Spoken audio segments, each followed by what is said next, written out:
Hey, this is Christian Murder from the Amatory Murder, and you're watching the This Is Metal Show.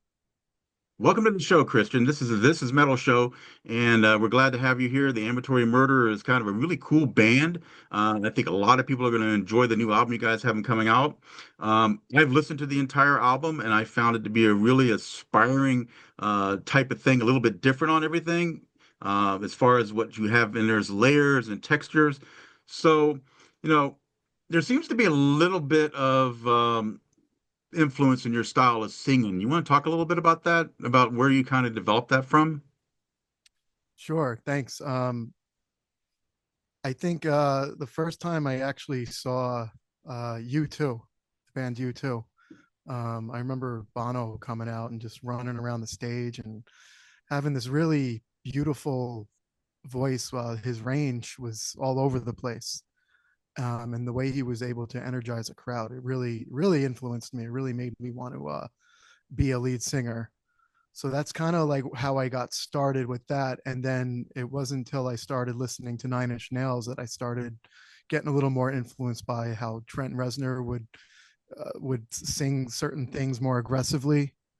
Um, and that's in a nutshell. That's kind of how it started for me. You can definitely hear all those like little flavors and nuances all throughout the entire vocals that you have in there. Now, Velvet Noose was the album choice, I guess you would say, as far as a song from the album that you did a video for. That video is kind of cool. It's different. Whose idea was that to put that together?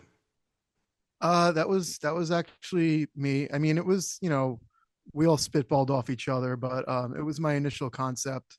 And then actually our manager Stephanie helped write the screenplay for it. So yeah, and it's very loosely based on the Milgram experiment by Stanley Milgram, conducted in the 1960s. Okay. So what's Velvet Noose all about lyrically? Velvet Noose is the idea that the more the more you give away of yourself, the more you're willing to give away in terms of your morality or your freedom. Everything seems great at first. Everything seems, especially in the society we live in, everything seems very convenient. But the more things you do for convenience, the more the noose can tighten around your neck. It's very soft at first. um and Velvet Noose in particular, the song is things seem like not a big deal at first. It's authoritarianism starts inching its way closer with each part of yourself that you give away, each right that you give away. You don't see it coming at first.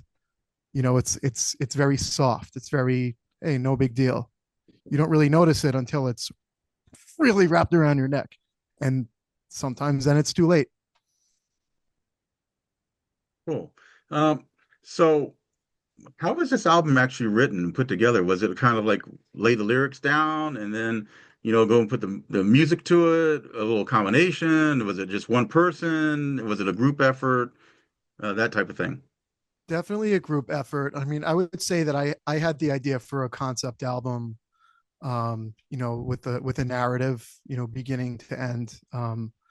And a lot of the music itself, a lot of the riffs, my bassist Binks and our drummer Scott, they came up with, and then they kind of fleshed it out, and then I crafted the lyrics on top of that. Or I carry a notepad around with me, and so some of them I just started singing over what music was there. Other times I was sitting in a bar, in a really dark place, and I heard opera in my head that I just wanted to get out. And but everything is there. Everything on the album is there for a reason. You know. And so, looking at the listing that you had in there, was a song that kind of stuck out a little bit. There's actually a couple of them on there, but one of them that you kind of went in two different directions within the same song was a dystopian holiday. Hmm. where you kind of got like a screaming part going a little bit, and then you go back into something more calm, and then back and forth, and then there's a female voice. Um, Yeah. can you talk about that a little bit? Yeah. We believe in, we're very attracted to dualities. And a lot of life is very bipolar, So dystopian holiday was, it's basically this like dealing with anger, which cannot be very reasonable when you're feeling it, and then sitting with that anger and asking the questions of like, well, what's exactly happening here?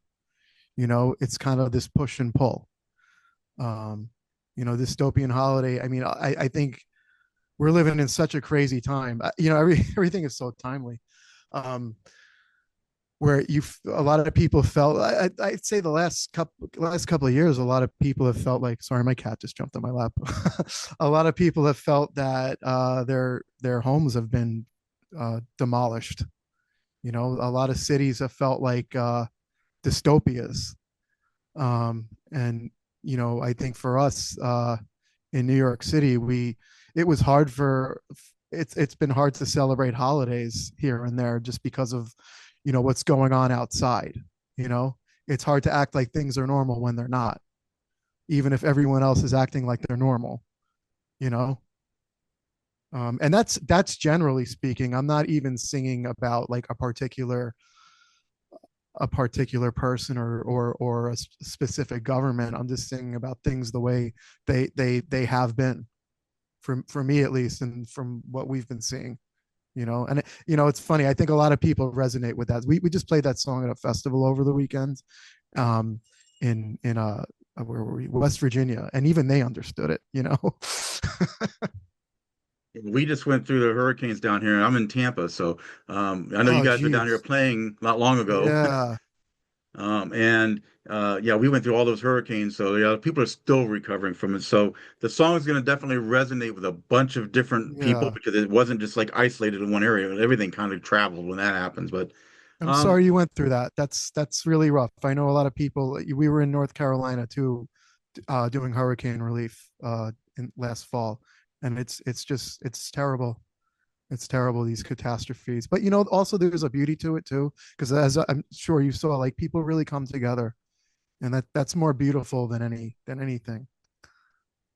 And I love definitely, Tampa. I do. I really I love Tampa so much. pretty much my whole life, lived up north for a few years.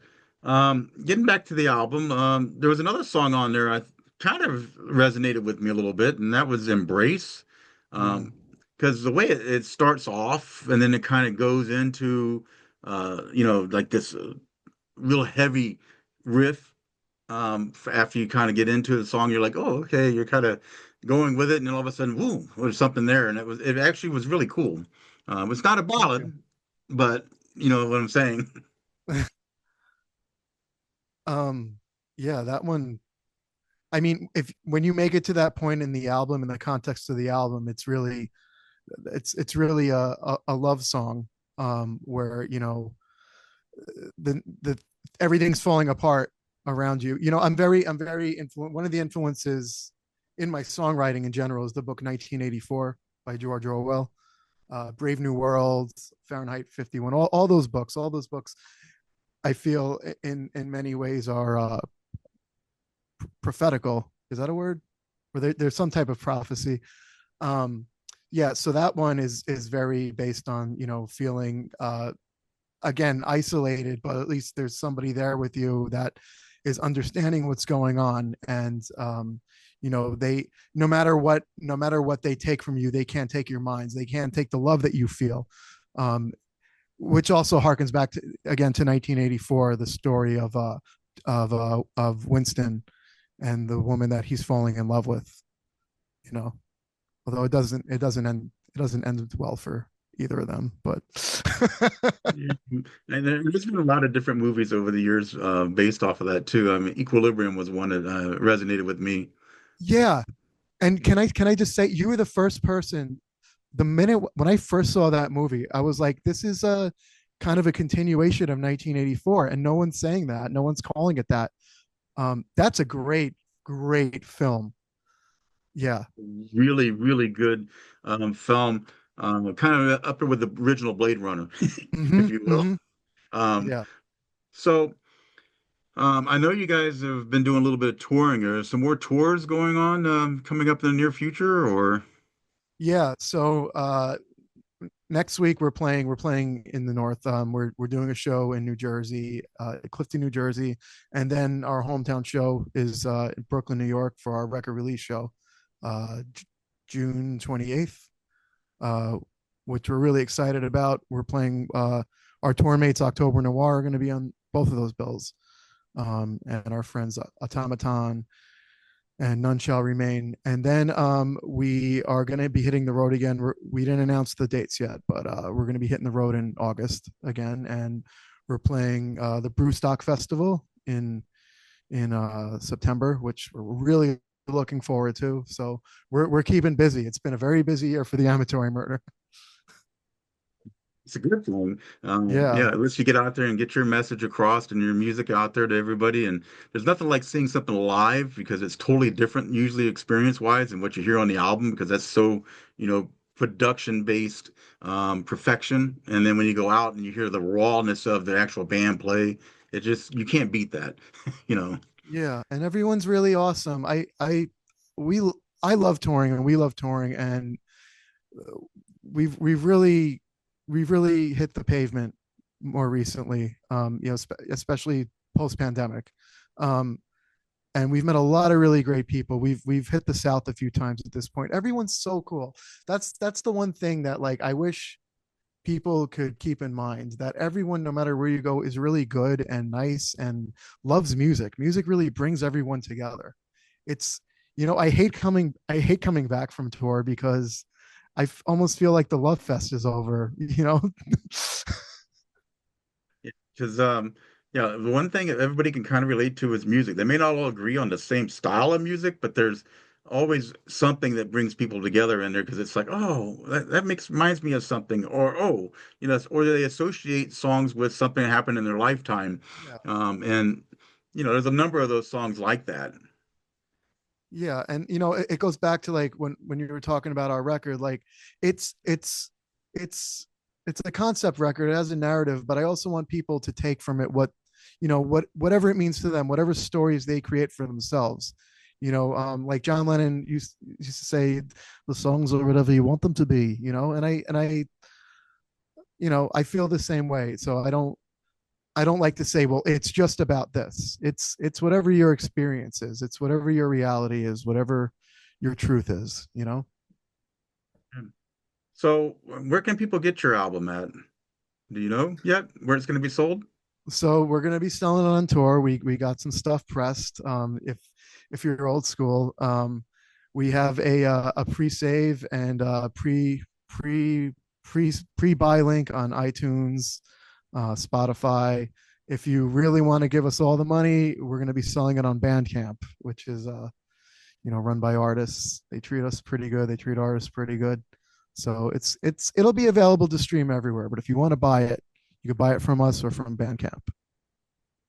It's unfortunately a lot of times when you sell your music these days, you're not getting a lot back in the money because it's all done No. digitally for a lot of people. And then they play it on the air. So supporting bands by buying physical CDs and merchandise is the best way to do that.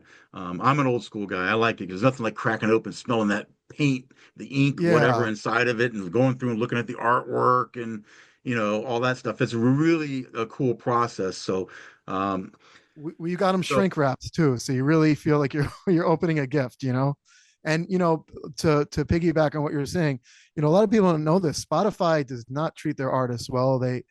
I'm not throwing shade at just Spotify, but all these streaming services, they give bands and artists, it's like something nuts, like 0.001 of a cent. I mean, so every time you're streaming something, it looks good. It looks good to have all those plays and stuff, but it doesn't actually support the band, other than promoters seeing it and being like, oh wow, that looks great. But if you want to support a band or an artist, uh, financially, buy their music. That's the best thing you can do.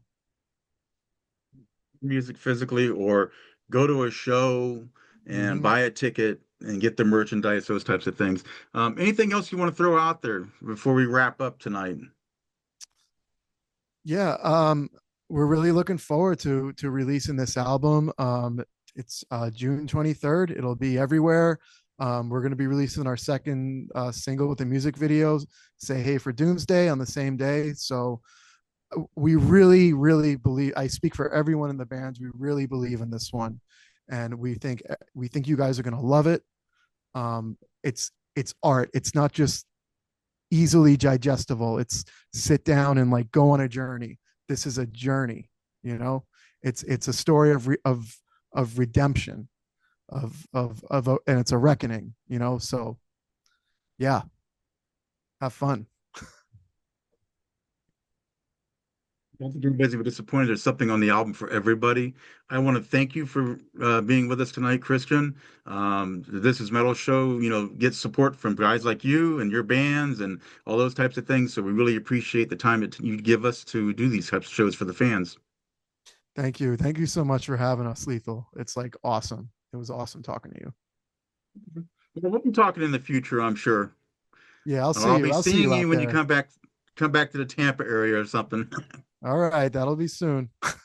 So, all right. Well, I want to give you, have a good night and good luck on all the sales that you guys are going to get and all the shows you're going to be out there performing for all the fans. And till next time, All right, take it easy. see you.